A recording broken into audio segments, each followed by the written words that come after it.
Hello दोस्तों, इस video में हम एमए यानी पीजी सेमेस्टर 1 का यानी एमए हिस्ट्री सेमेस्टर 1 का थर्ड पेपर का प्रीवियस ईयर क्वेश्चन देखने वाले हैं। एमए के पेपर में 70 या 80 मार्क्स का क्वेश्चन दिया जाता है, जैसे कि आप यहाँ पर देख सकते हैं। लेकिन ये यूनिवर्सिटी पर डिपेंड करता है कि वह 70 नंबर का मार्क्स देगा या कि 80 नंबर का मार्क्स में डील करेगा क्वेश्चन को। ठीक है, चलो बिना इधर उधर की बातें किए बिना हम क्वेश्चन पर आते हैं। देखिए यहाँ पर लिखा है, इन्हीं 5 प्रश्नों के उत्तर दें जिसमें से प्रश्न संख्या 1 अनिवार्य है। ऑब्जेक्टिव तो अनिवार्य है ही, इसको देना है 10 क्वेश्चन का उत्तर, लेकिन इसके अलावा 5 क्वेश्चन का उत्तर भी देना है लिखित रूप से, पेपर में डील करना है उसको 5 क्वेश्चन। लेकिन ये क्वेश्चन नंबर 1 अनिवार्य होगा। ठीक है, ये देखते हैं। ये लिखा है पहला में, choose the correct answer of the following question, निम्नलिखित प्रश्नों में से सही उत्तर का चयन करें। ठीक है, तो यहाँ पर पहला क्वेश्चन लिखा है, society in medieval Europe was mainly divided into how many classes. Hindi में भी देख लेते हैं। मध्यकालीन यूरोप में समाज मुख्यतः कितने वर्गों में बटा हुआ था? मध्यकालीन यूरोप में समाज कितने वर्गों में बटा हुआ था, सो पूछ रहे दोस्त। तो इसका आंसर हो जाएगा नंबर 1 ये वाला। मध्यकालीन यूरोप में समाज मुख्यतः 3 वर्गों में बटा हुआ था, अभिजात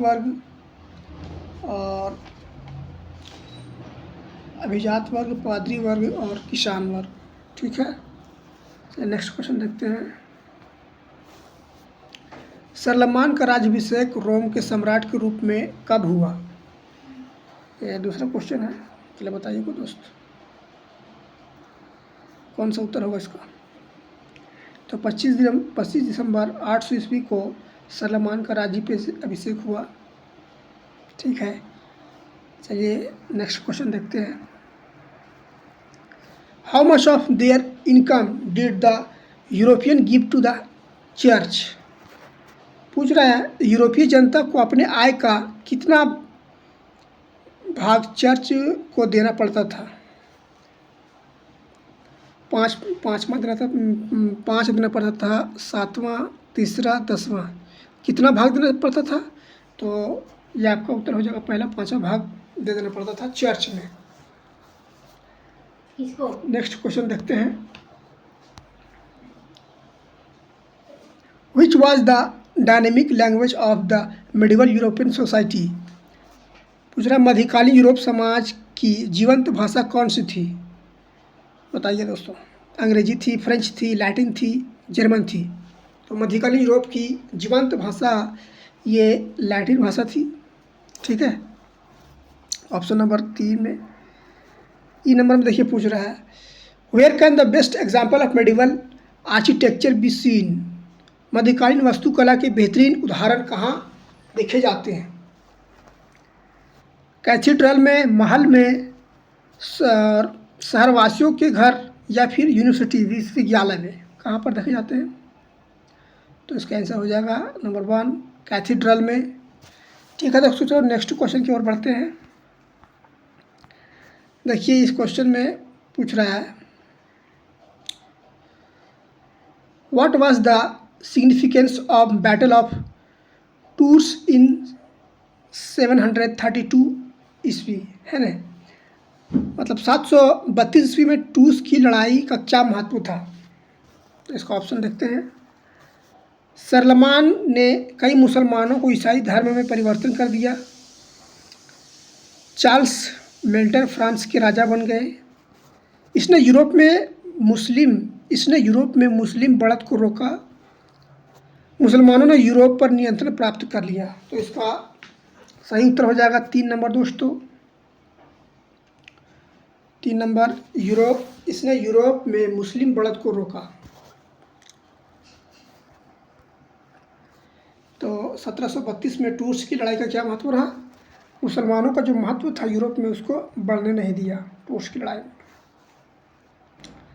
क्वेश्चन नंबर जी देखेंगे, बोल रहा है which was the following were include in the right of serf. निम्नलिखित में कौन सा कृषि दास यानी सर्फ के अधिकार में शामिल था। पहला ऑप्शन में है कुछ निश्चित जमीन पर काम करने और जमीन को अपने उत्तराधिकारी को देने का अधिकार। कुछ निश्चित जमीन पर काम करने और जमीन को अपने उत्तराधिकारी को देने का अधिकार, ठीक है, ये भी था।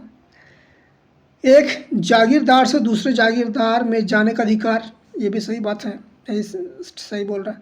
अपनी इच्छा अनुसार किसी भी विवाह करने का अधिकार, इनमें से सभी।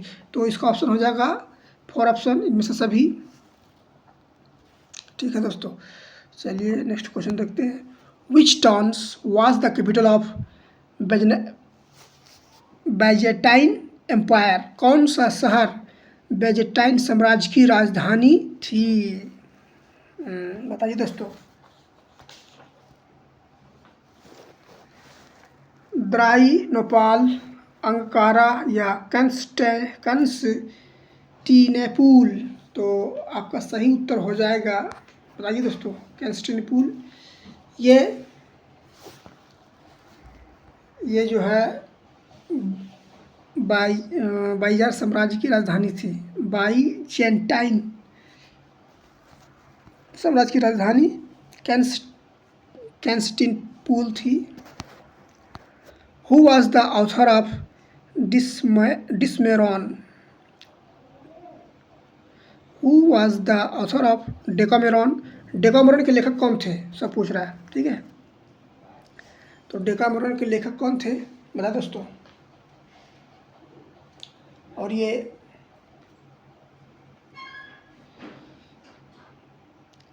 बैक्सियो जो है वो डेकामेरॉन के लेखक थे, ठीक है दोस्तों। बैक्सियो डेकामेरॉन के लेखक थे। चलिए क्वेश्चन नंबर जे, यानी ये ऑब्जेक्टिव का लास्ट क्वेश्चन है, 10वां क्वेश्चन है ऑब्जेक्टिव वाला। प्रथम धर्म युद्ध की शुरुआत किसने की। पोप अर्बन द्वितीय, पोप अर्बन प्रथम, पोप ग्रेरी प्रथम या फिर पोप ग्रेरी द्वितीय, बताइए दोस्तों।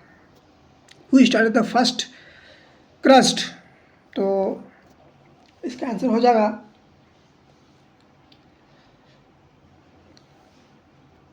पोप अर्बन द्वितीय ने प्रथम धर्म युद्ध की शुरुआत किसने की थी। अगर पूछा जाएगा इतिहास में ऑब्जेक्टिव क्वेश्चन में आएगा कि प्रथम धर्म युद्ध किसने किया था, तो प्रथम धर्म युद्ध पोप अर्बन द्वितीय ने की थी, याद रखिएगा दोस्तों।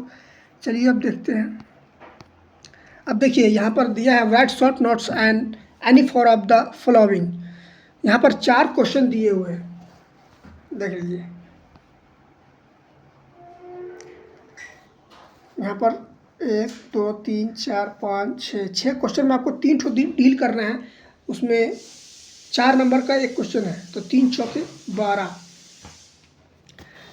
6 में किसी 3 को डील करना है। तो देखिए निम्नलिखित में से किन्हीं 4 पर संक्षिप्त टिप्पणी लिख रहा है। Social condition in medieval Europe. मध्यकालीन यूरोप में सामाजिक स्थिति क्या थी, सो पूछ रहा है। अच्छा, सरलमान की धार्मिक नीति, सरलमान की रिलीजियस पॉलिसी क्या थी, और मैनर सिस्टम, मैनर्स व्यवस्था क्या थी। डी नंबर में मध्यकालीन यूरोप की साहित्य क्या थी, धर्म युद्ध के प्रभाव क्या हुए, वो पूछ रहा है। इम्पैक्ट ऑफ क्रैसडेस और बैजनेटिक एम्पायर, बैजनेटिक साम्राज्य कहाँ पर था और किसके अधीन था, इसका राजा कौन था, इस बारे में आपको लिखना है। इसमें ऐसे लिखना है। ये 4 नंबर का है, जिसमें 3 ठो आपको बनाना है। अब यहाँ से आपका क्वेश्चन स्टार्ट हो जाता है। यहाँ से आपको कम से कम 5 क्वेश्चन का उत्तर देना है। जैसे मैं आप बी वाला में किसी में 3 ठो डील कर दीजिए, या फिर आप इसी में जो दिया है 12 नंबर का, यहाँ पर देख रही हैं, ये 12 नंबर जो दिया है इसी पर आप डील कर सकते हैं। डिस्क्राइब द अरेगेंस स्ट्रक्चर ऑफ मेडिवल यूरोप। मध्यकालीन यूरोप के कृषि संबंधी संरचना की व्याख्या करें। क्वेश्चन नंबर ये 12 नंबर क्वेश्चन है। और तीसरा क्वेश्चन देखिए, describe the state of trade and commerce in medieval Europe. मध्यकालीन यूरोप में व्यापार एवं वाणिज्य की स्थिति का वर्णन करें। मध्यकालीन यूरोप था, उसके अंतर्गत व्यापार और वाणिज्य की क्या स्थिति थी, इस बारे में आपको डिस्कस करना है। और चौथा नंबर देखेंगे, डिस्कस चार्लमैन्स कॉरनेशन। ठीक है, तो इसमें पूछ रहा है शार्लमान का राज्याभिषेक की विवेचना कीजिए। ठीक है, शार्लमान की राज्याभिषेक की विवेचना कीजिए। जब शार्लमान का राज्याभिषेक हुआ था उसके बारे में पूछ रहा है। क्वेश्चन नंबर 5 देखेंगे, शार्लमान की धार्मिक संबंधी नीति का विश्लेषण करें। शार्लमान की धर्म संबंधी नीति का विश्लेषण करें। Analysis Charlemagne's ecclesiastical policy. Question number 6 देखेंगे, समानतावाद की उत्पत्ति से संबंधित कारणों की विवेचना करें। समानतावाद से जो उत्पत्ति था, संबंधित कारण क्या क्या थे, उस बारे में विवेचना करने के लिए पूछ रहा है। क्वेश्चन नंबर 7 देखेंगे,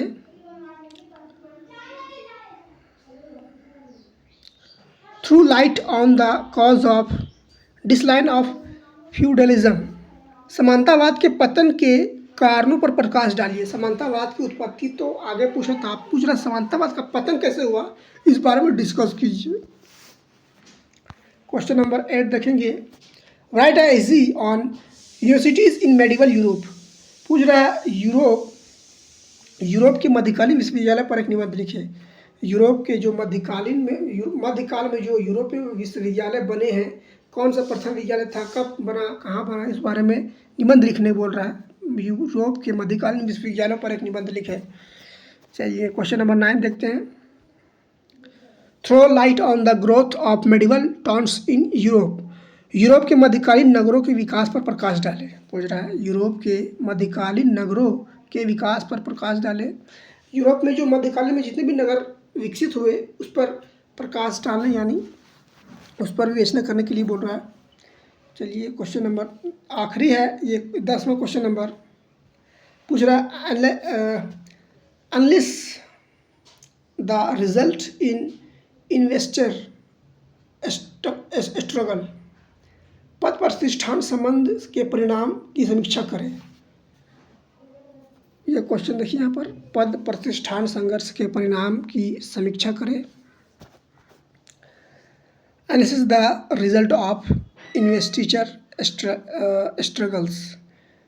ठीक है दोस्तों, तो आपने ये एमए सेमेस्टर 1 का 3rd पेपर का क्वेश्चन आपने देखा।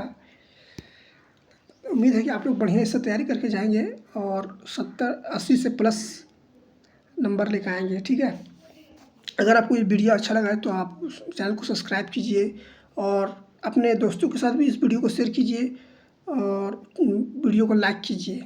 थैंक यू दोस्तों।